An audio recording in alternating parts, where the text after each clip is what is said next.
Quero ler com os irmãos, 2 Reis, capítulo 3, o verso 15 ao 21. Quem achou diz amém. O texto diz assim: mas agora tragam-me um arpista. Enquanto o arpista estava tocando, o poder de Deus veio sobre Eliseu. E ele disse: assim diz o Senhor, cavem muitas cisternas neste vale, pois assim diz o Senhor, vocês não verão vento nem chuva, contudo, este vale ficará cheio de água, e vocês, seus rebanhos, seus outros animais beberão. Mas para o Senhor isso ainda é pouco. Ele também entregará Moabe nas suas mãos. Até aqui está bom. Ele entregará Moabe nas suas mãos. Deixa eu começar com uma pergunta e você responde para quem está do seu lado. O que você faria se estivesse no deserto, sem água e tendo um inimigo para derrotar? O que você faria? Difícil, né? Complicada a situação. A Bíblia vai nos contar essa história e eu quero colocar você nesse cenário para você entender o que foi esse episódio aqui com o profeta Eliseu.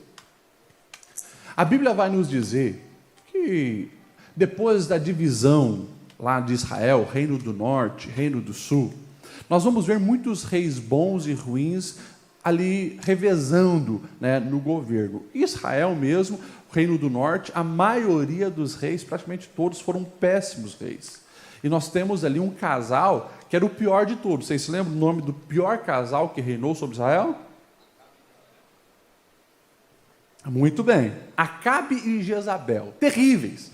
Pessoas que tiraram a adoração exclusiva ao Deus de Israel e colocaram muitos outros deuses, né? Principalmente Baal, Acera e assim por diante. Era aquele caos, né? O povo de Deus estava ali se deteriorando, se prostituindo, adorando outros deuses. O caos foi instalado.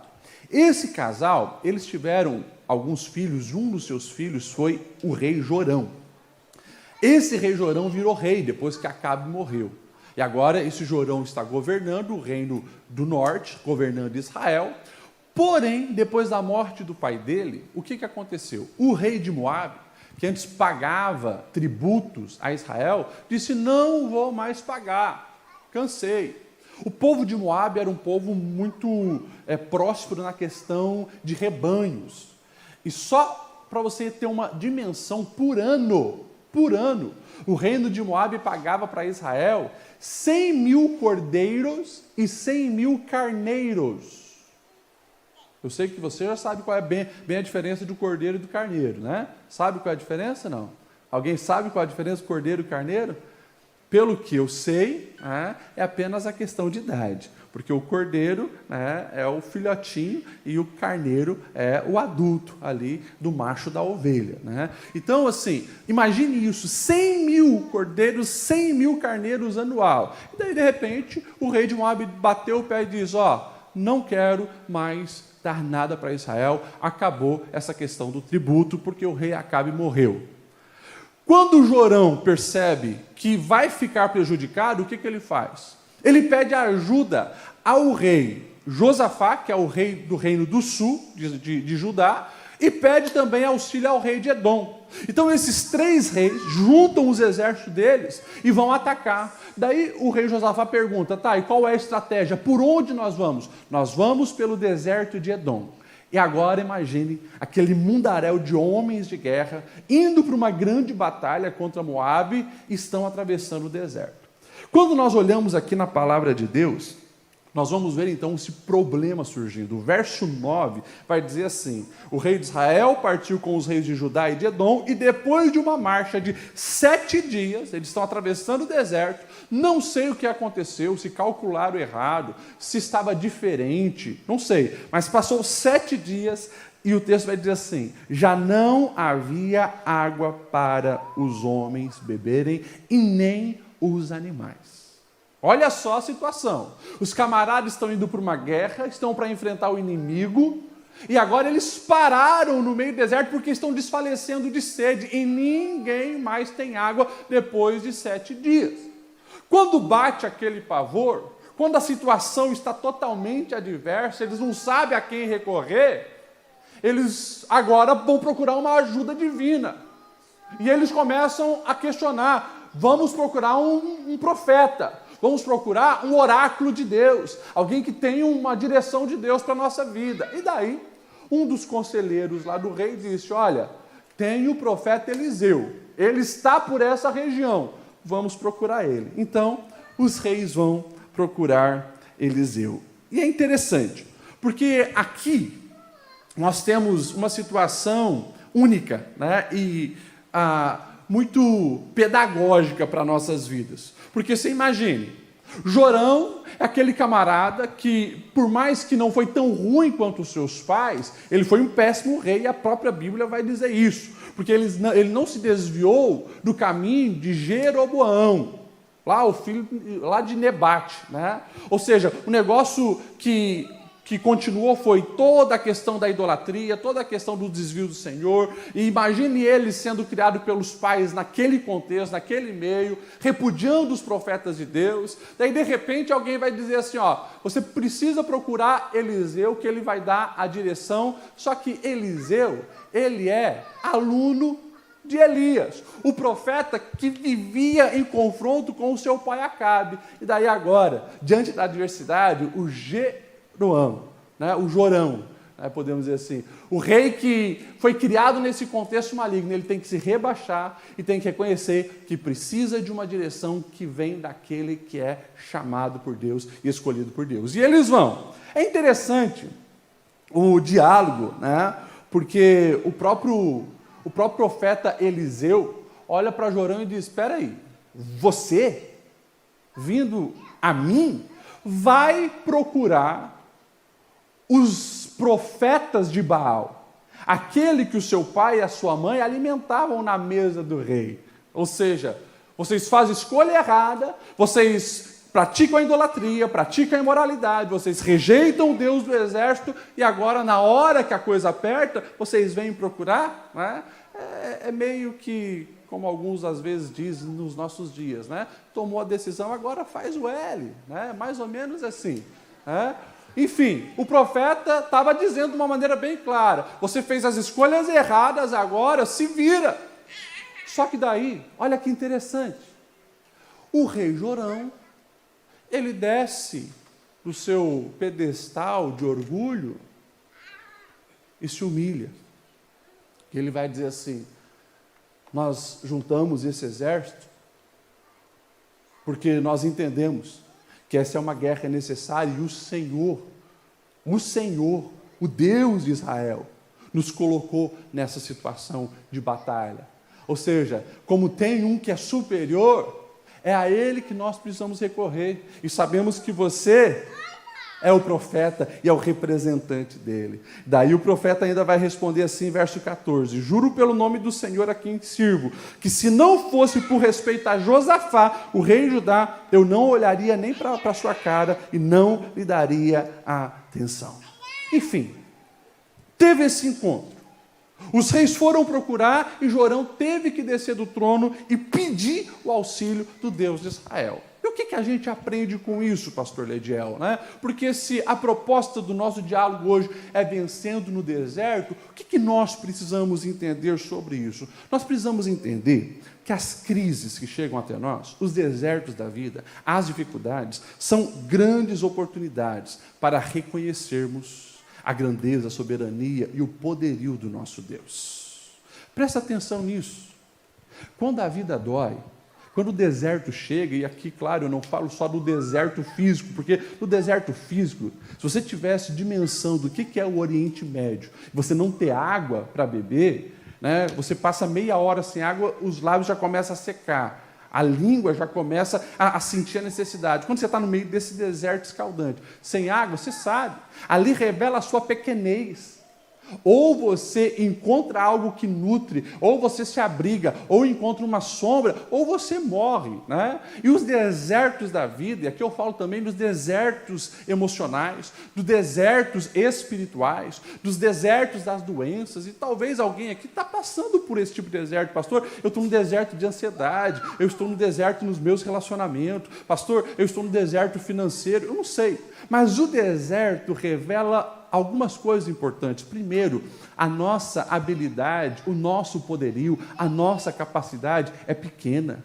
Aqueles reis organizaram o exército, Jorão encabeçando aquilo, tinha na mente dele, não, estamos agora com boas alianças, vai dar certo. Só que, quando a adversidade chega, o buraco é cavado, tem que olhar para cima e reconhecer que necessita da ajuda do Deus Criador. Esses homens agora estavam ali, descendo do seu trono, e Jorão teve que reconhecer que precisava da mão estendida do Eterno e de uma estratégia que vinha do céu para que ele conseguisse sair daquela situação adversa. Imagine, se vai para frente, muitos não vão aguentar. Se vai para trás, muitos também não vão aguentar. Estão no deserto precisando de socorro e chamam o homem de Deus. Que nós possamos entender isso. As adversidades, os desertos da vida, são escolas que nós precisamos entrar para aprender também a reconhecer a grandeza do nosso Deus sobre as nossas vidas. A gente olha para a palavra de Deus e a gente vai ver que é justamente quando o povo de Israel precisa sair da escravidão do Egito, Deus intervém. Quando eles precisam entrar na terra prometida, Deus intervém. Quando os reis estão agindo, e a gente pode ali citar o encontro, né, de Israel com a Assíria, o rei Senaqueribe cercando, ali humilhando o povo de Deus, nós vamos ver Ezequias precisando clamar e pedindo a bênção, o favor e a misericórdia do Senhor. Quando a gente vai lá para o Novo Testamento, a gente vai ver um Jairo que tem que descer do seu pedestal de ser chefe de sinagoga e reconhecer que a solução estava em Jesus. A gente vê aquela mulher do fluxo de sangue que ali estava buscando os seus recursos, gastando os seus recursos com os médicos, buscando a sua ajuda na força e na capacidade humana, mas ela tem que reconhecer que é limitado, precisa de ajuda. Então, que isso sirva de lição para nós. Quando estamos passando por uma adversidade, o deserto chegou na nossa vida, corra para Deus, porque é em Deus que nós vamos encontrar a resposta que nós precisamos. Amém? Glória a Deus.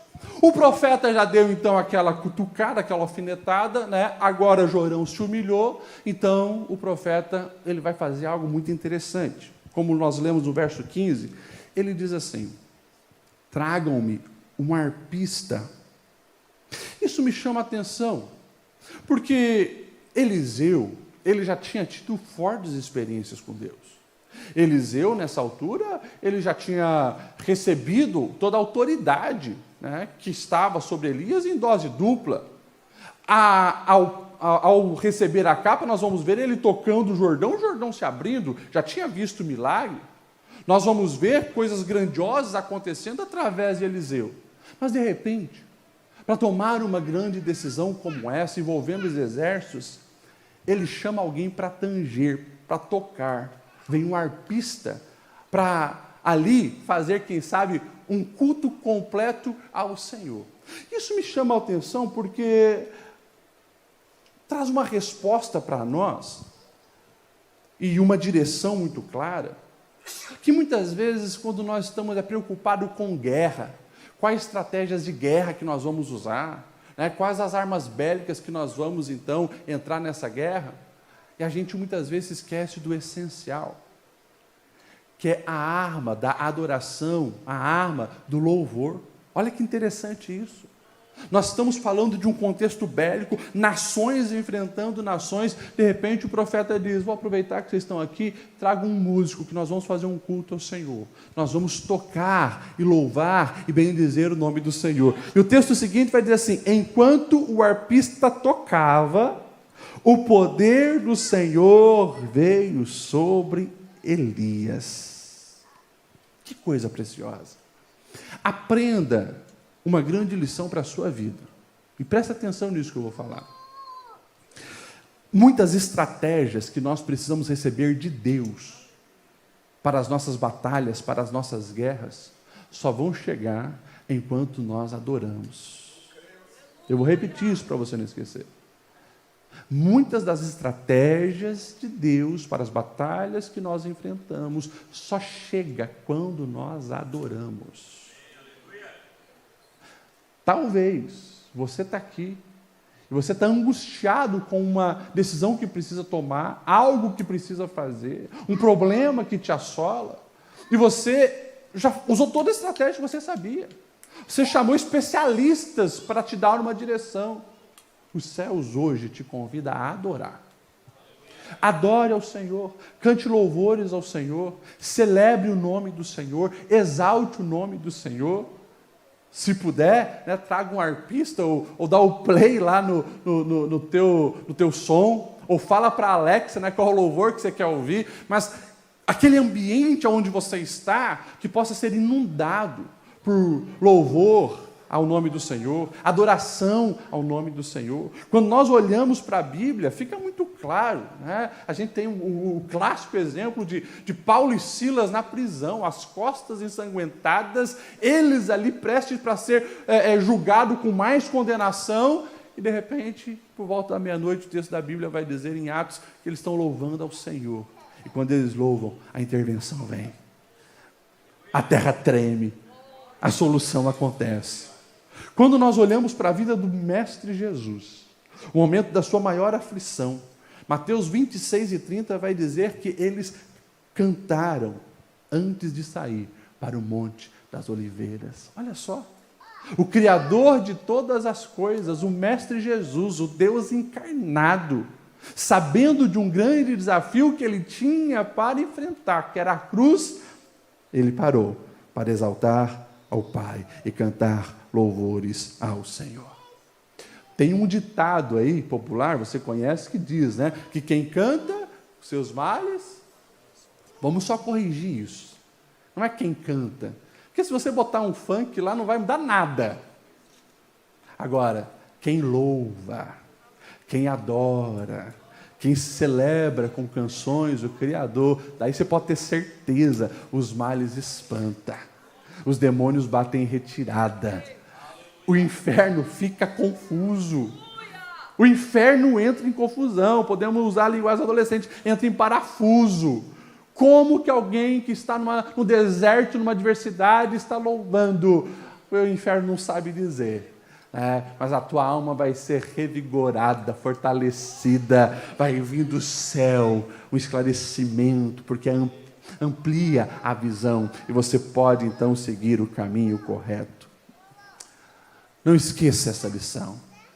As estratégias que você está tentando não estão dando resultado. Louve, celebre, engrandeça ao nome do Senhor. O poder de Deus veio sobre o profeta enquanto eles louvavam. E daí, o profeta vai trazer a estratégia dos céus. Assim diz o Senhor: cavem muitas cisternas neste vale. Verso 16.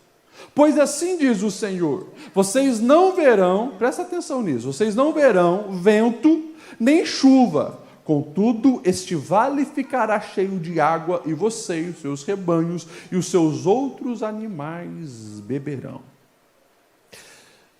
É interessante, vamos lá, vamos entender esse contexto.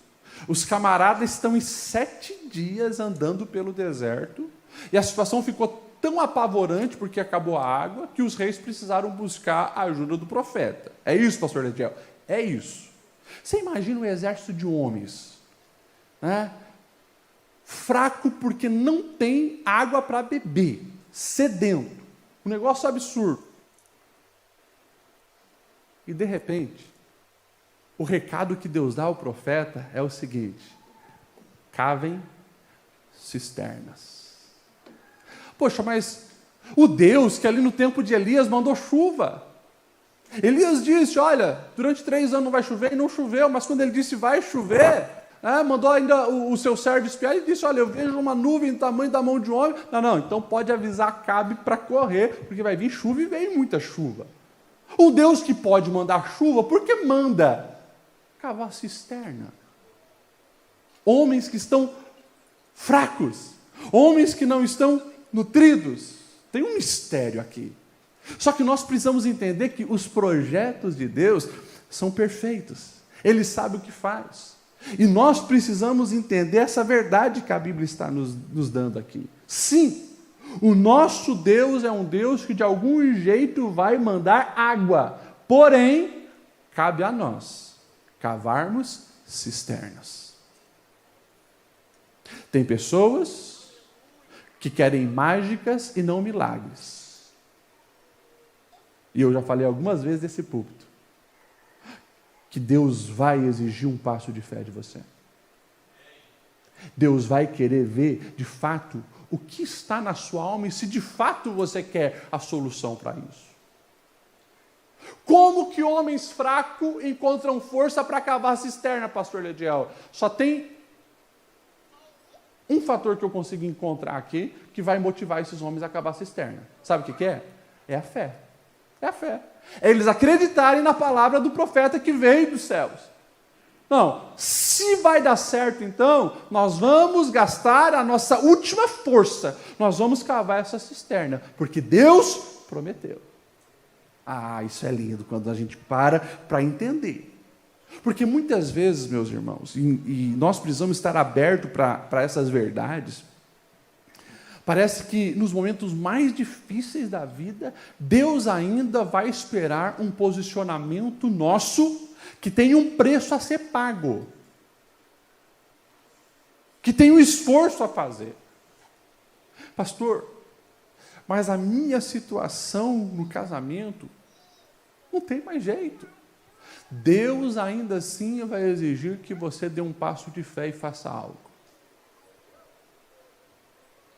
Pastor, eu não vejo solução para as minhas finanças. Deus vai exigir. A história anterior, o profeta Elias, se lembra? Quando não tinha mais água no ribeiro e Deus manda o profeta ir lá para Sarepta, e ele chega lá, né, para a viúva de Sarepta, e pede para ela usar a última porção da farinha, do azeite, para fazer para ele também. Deus exigiu aquilo. E a obediência dela trouxe grandes resultados. Então, que nós precisamos entender isso. Há algo que cabe a cada um de nós. E você precisa identificar qual é a cisterna que você precisa cavar para ver Deus enchê-la de água. O que te incomoda? O que está atravessado? Qual é o deserto que você está passando? Ei, entenda que há algo para você fazer. Já sugeri algumas coisas. Eu já sugeri que você adore a Deus. Eu já sugeri que você amplie a visão também para entender que nas adversidades Deus está trabalhando, Deus está agindo, Deus está falando, Deus está se movendo.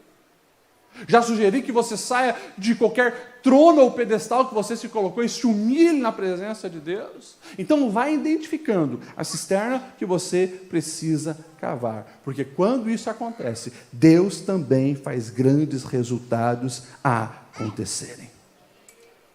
O verso de número 20 vai dizer que, depois de receber aquela palavra, no dia seguinte, na hora do sacrifício da manhã, a água veio descendo da direção de Edom e alagou a região.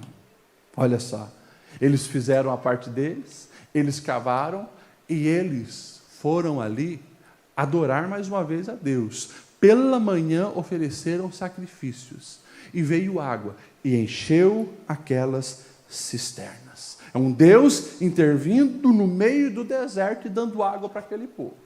Eu imagino a festa. Eu imagino eles bebendo daquela água, dando para os animais. Estamos nutridos, não vamos morrer de sede nesse deserto. Porém, a história ainda não terminou. Eles foram obedientes. Eles estavam ali vivendo um milagre, porque a água chegou do nada, não choveu, desceu água e encheu aquelas cisternas.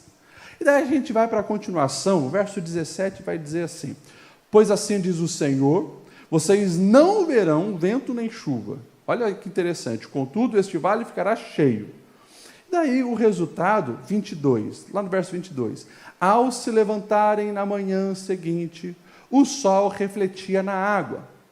Para os moabitas, os inimigos que estavam de frente dela, a água era vermelha como sangue. Então gritaram: é sangue! Os reis lutaram entre si e se mataram, pensaram eles. Agora, ao saque, Moabe. O que aconteceu? Deixa eu explicar para você. Deus não queria que a água caísse do céu, porque os moabitas saberiam que então, se tivesse poços, cisternas lá no vale, encheriam de água. Mas os moabitas estão lá, eles sabem que não choveu. Quando eles estão de manhã olhando para onde estão os inimigos, eles começam a ver água, né?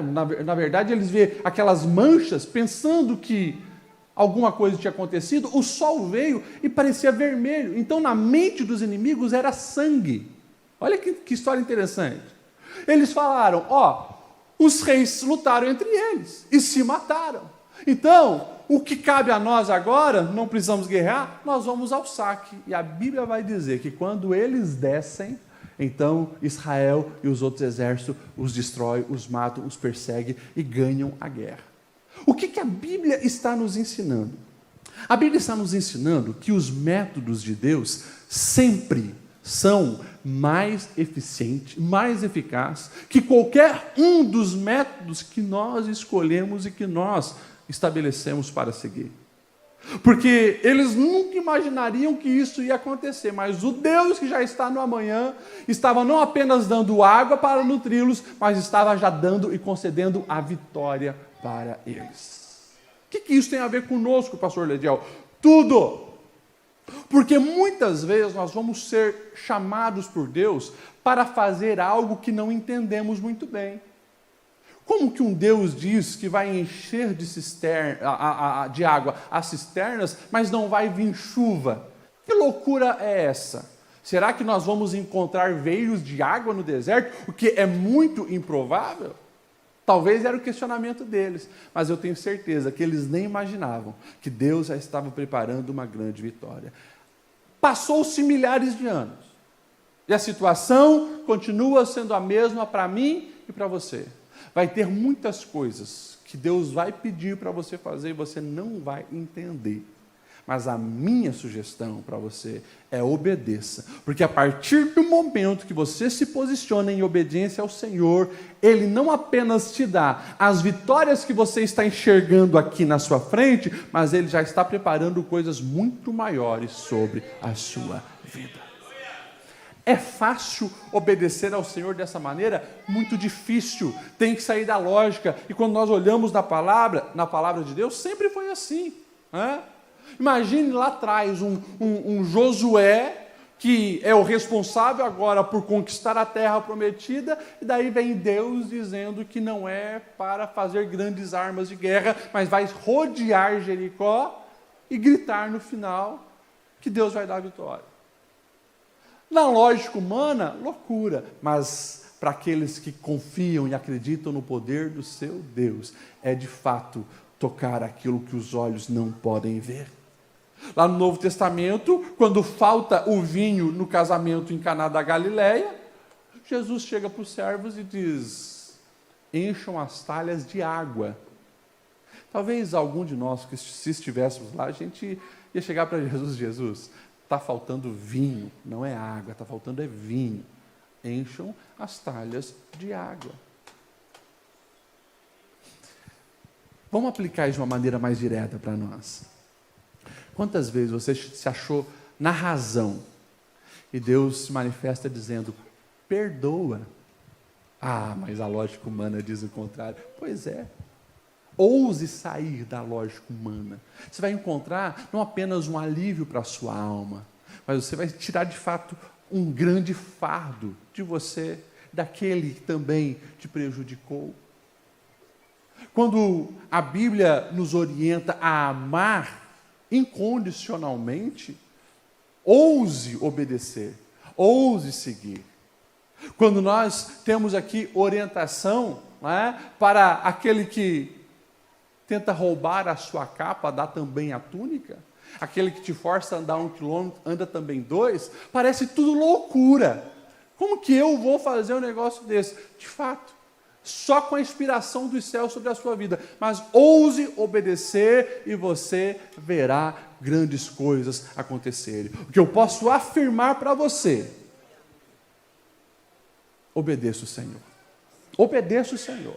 Por mais que você não entenda as estratégias que Ele está te dando, obedeça e você será surpreendido por grandes coisas que Deus age no favor daqueles que obedecem.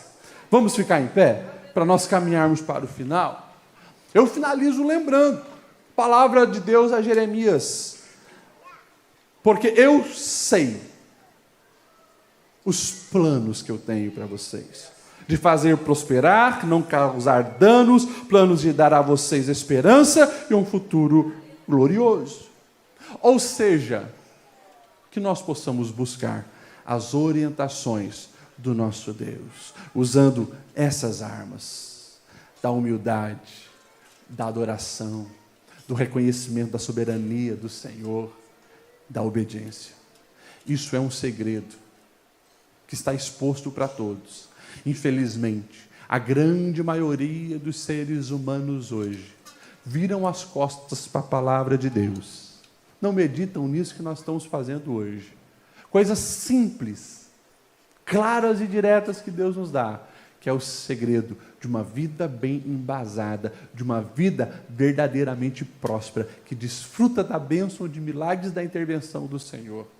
Quando a gente enfrentar os desertos, que você possa ter essa dimensão na sua alma bem claro. Não é para você morrer, não é para você desanimar, é para você ver a intervenção de Deus sobre a sua vida e gerar experiência com o grande Deus na sua história.